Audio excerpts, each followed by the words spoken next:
You're not lazy. You've been told you are for years. But laziness isn't the problem. Your setup is. And a setup is something you can change. Here's the thing nobody tells you. You don't do what you want. You do what's easiest to reach. Every single time, without deciding. Your phone wins because it's always right there. One tap to scroll, one tap to buy. Zero friction, zero thought. It's the path of least resistance. The gym? That's 20 steps away, in a bag, behind a change of clothes. The books on a shelf across the room. Of course the phone wins. So you scroll, you buy, you put things off, and you blame your willpower. But willpower isn't losing to the phone. Distance is. Once you see procrastination as a distance problem instead of a character flaw, everything changes. You stop fixing yourself and start fixing the room. Your brain runs one quiet rule. Take the easiest path. It's not lazy, it's efficient. It spends as little effort as possible to get a reward.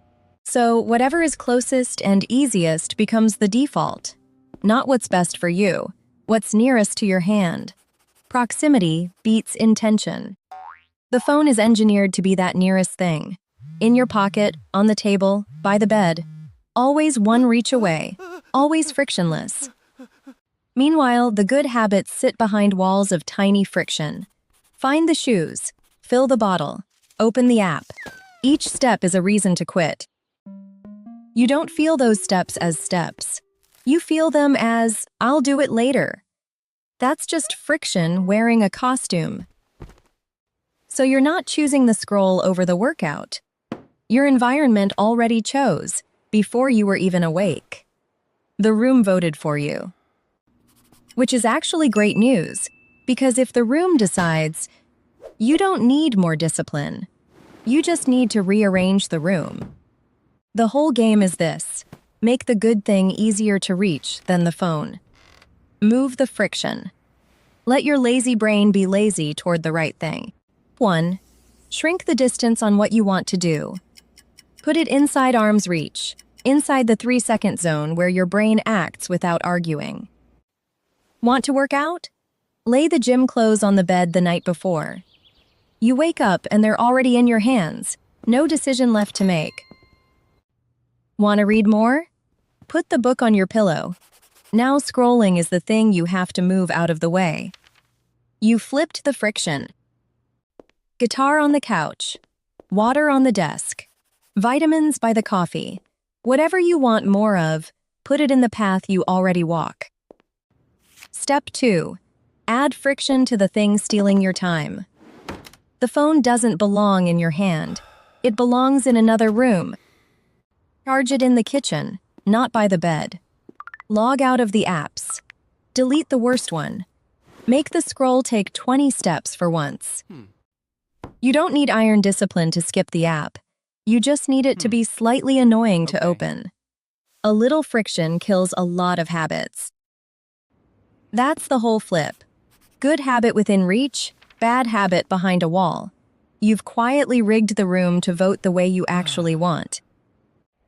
But there's a second engine you can steal. Dopamine. The same hit that makes scrolling and shopping feel so good can be pointed anywhere. The trick is bundling. Take the thing you crave and glue it to the thing you avoid. They only happen together, never apart. Only watch your show while you're on the treadmill. Only hear that podcast on the walk. The craving drags the habit along for the ride. Now your brain gets its hit. But the action underneath it changed. Same dopamine, different behavior. You didn't fight the urge. You redirected it. You can bundle with imagination too. The reason shopping feels amazing is you're picturing the reward. You in the outfit, the better version of you. So borrow that. On the workout, picture the exact result. The dress that fits the mirror moment. Let the brain chase that image, not the cart. That's not fake motivation. That's aiming a real chemical at a real goal, instead of letting an app aim it at your wallet. You're not trying to feel less pleasure. You're taking the pleasure you already chase all day and finally spending it on something that pays you back. Zoom out and it's one rule. Whatever sits inside your 3-second reach is who you become. Not your goals, your reach. So audit your reach. What's on your bed, your couch, your desk, in your pocket right now? That's your real to-do list, whether you like it or not. Put the good stuff where the phone usually is. Put the phone where the good stuff used to be. Let the swap do the work you kept begging willpower to do.